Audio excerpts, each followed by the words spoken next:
The galaxy had long whispered that humans were dangerous, unpredictable, and, in the opinion of many empires, best left alone. Planets on the fringe, remote colonies, and even thriving civilizations treated the presence of Earth as a variable too volatile to engage. Yet no one expected what would come when an SOS call, desperate and pleading, was sent into the void, a call that no one thought humanity would answer. Far beyond the edges of mapped space, a dying colony drifted, surrounded by hostile currents of radiation and marauding alien patrols. The inhabitants sent their signal with trembling hope, certain of survival only through negotiation. They did not expect the galaxy's most underestimated species to arrive, not as diplomats. Not as observers, but as executioners of inevitability. The humans came without announcement. Ships long rumored destroyed, fleets hidden in ghost sectors, warships so advanced they seemed almost alive, slipped through space like shadows given form. Their engines shimmered with energy fields bending light, and every vessel carried the weight of centuries of preparation, cunning, and unyielding resolve. From the colony's surface, terrified eyes gazed upward as the first human scouts emerged from warp. They did not call for parley. They did not negotiate. They moved with absolute certainty, a force of nature shaped by instinct, intellect, and a history of survival that had forged them into beings capable of meeting any threat, and ending it. Alien observers, distant and confident, misjudged the scale. They assumed the humans were weak, isolated, or merely curious. But the humans were neither. Each ship pulsed with strategic precision, every maneuver guided by intelligence, myth, and experience.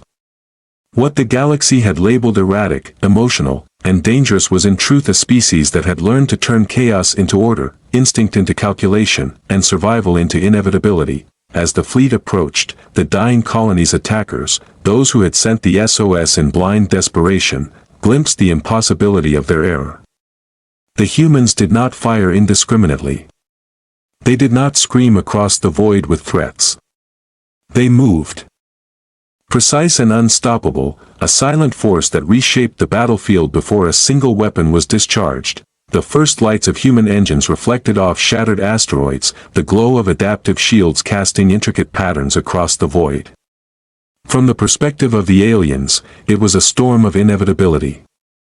From the perspective of the humans, it was just another day, another problem, another moment to remind the galaxy why extinction had never been an option. The SOS call had summoned the wrong species. Humanity had arrived. The humans advanced with the calm inevitability of predators who had studied every nuance of their prey. Alien vessels attempted to intercept, sending volleys of plasma, gravitic disruptors, and kinetic projectiles toward the incoming fleet. Each strike was met with precise countermeasures, shields that adapted in real time, engines that bent trajectories, and maneuvers that turned enemy attacks into traps. The humans did not merely defend, they orchestrated the battlefield. From hidden orbital stations and deep space hangars, auxiliary fleets emerged, long dormant and thought destroyed.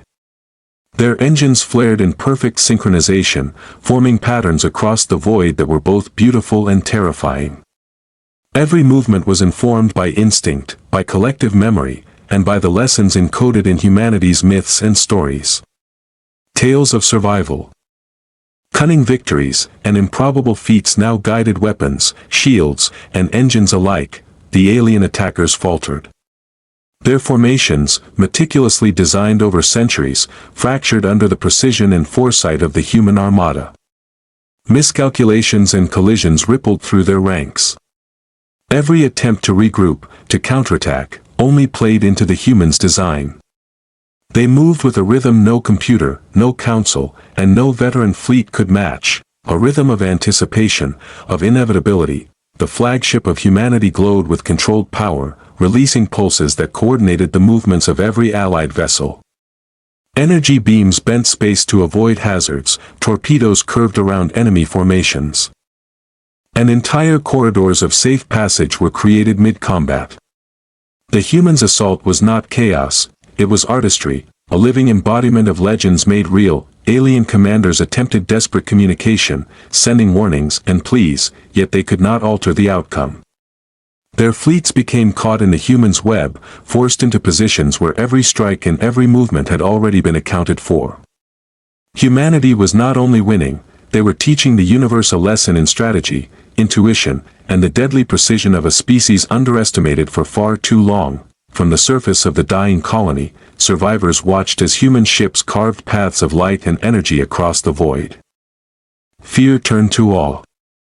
Hope, long thought extinguished, surged as the humans neutralized threats with surgical accuracy, saving lives not by chance, but by design. The first alien command vessels fell, their shields shattered, engines crippled, and crews paralyzed.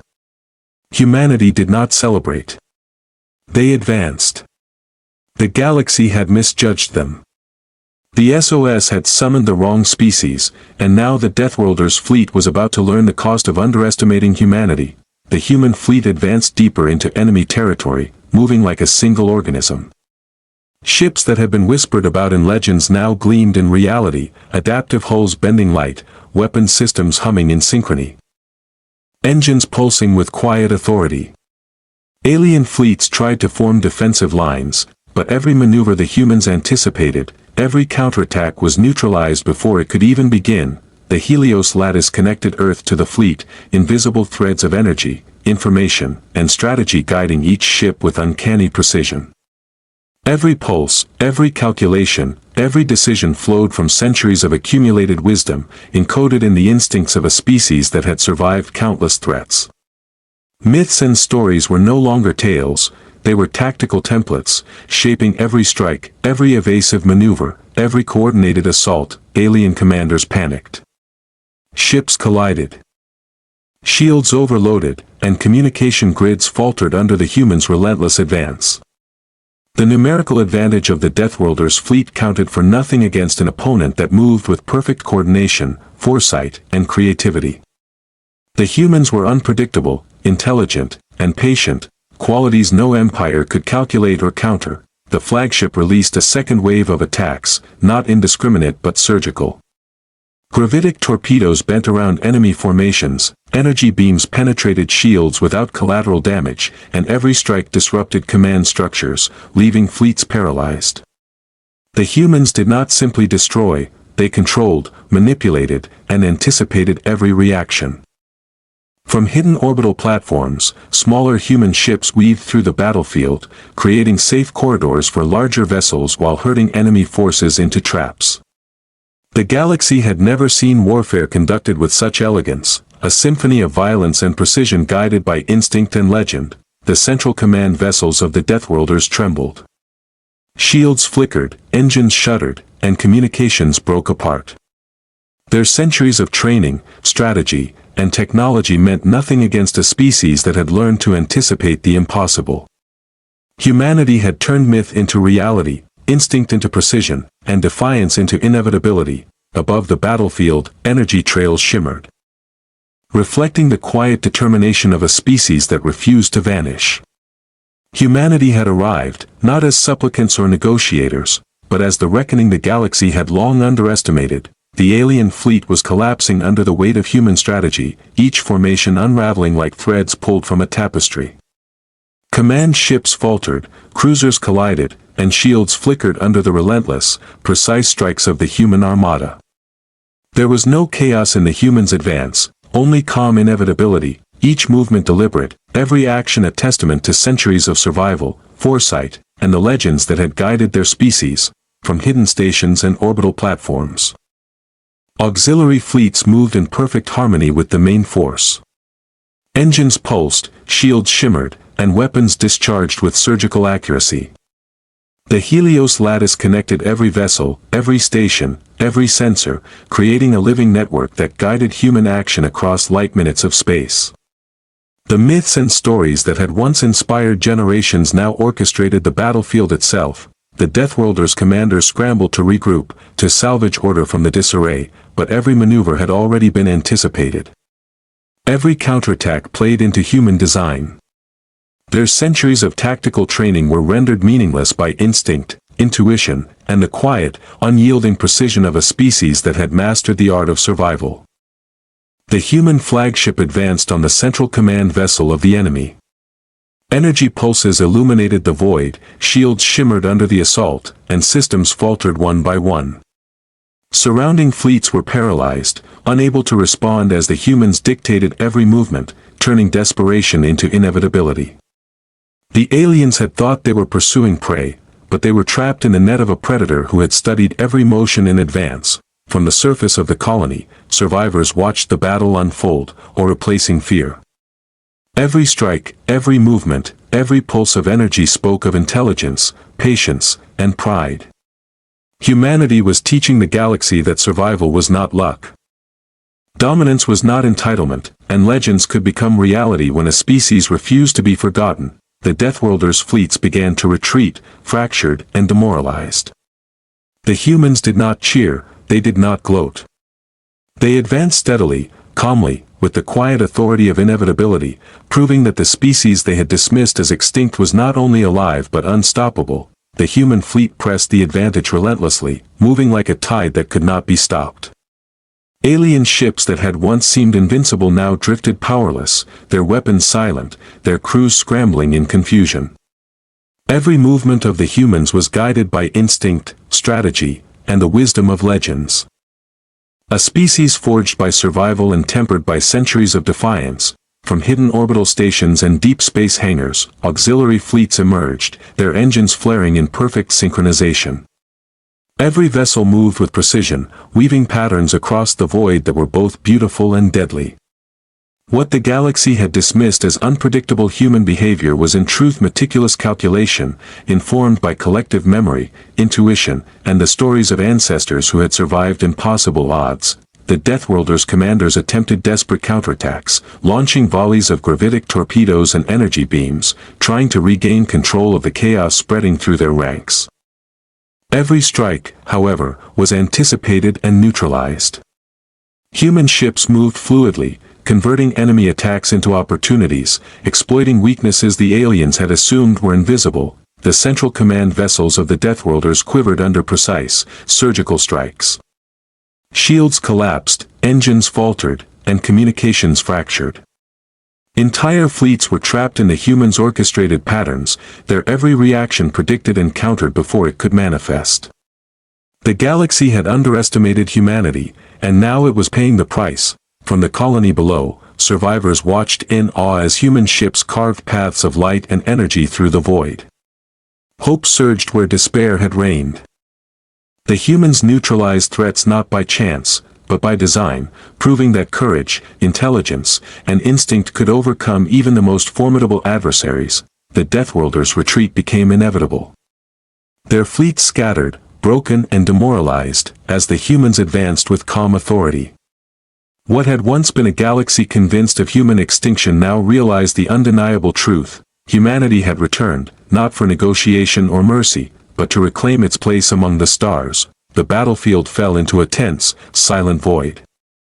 Alien fleets, once proud and dominant, drifted in disarray. Shields flickered, engines sputtered, and command structures lay in ruin. The human armada advanced steadily. Not with arrogance, but with the quiet inevitability of a species that had endured countless trials and refused to vanish. Every maneuver, every pulse of energy, every precise strike spoke of intelligence, instinct, and centuries of preparation distilled into steel and light. From Earth, the Helios lattice pulsed across light minutes of space, connecting every vessel, every station, every hidden fleet into one living organism. Every action was coordinated, guided by the intuition and experience encoded in myths and legends. Humanity had turned stories into strategy, courage into technology, and defiance into precision. The remaining Deathworlder fleets attempted one last desperate counterattack, firing everything at the approaching humans. Their weapons struck shields that adapted in real time, engines that bent trajectories, and hulls that anticipated every impact. Every move they made had already been accounted for, every reaction anticipated, and every strike countered with calm, ruthless efficiency. The flagship of humanity approached the central command vessel of the enemy. Energy arcs illuminated the wreckage of once proud alien cruisers, and still, the humans did not celebrate. Each strike, each maneuver, was deliberate, reinforcing dominance while maintaining control. The galaxy had underestimated them for centuries, and now it understood the truth. Humans were not merely surviving, they were inevitable. The Deathworlders' retreat was total. Fleets that had once ruled sectors of space dissolved into the void, broken and demoralized. Humanity did not gloat, they advanced with quiet authority, demonstrating that unity, intelligence, and instinct were as powerful as any weapon. The SOS call that had summoned them had not brought saviors, it had summoned reckoning. Above the glowing Helios lattice and the triumphant fleet, one undeniable truth echoed across the void.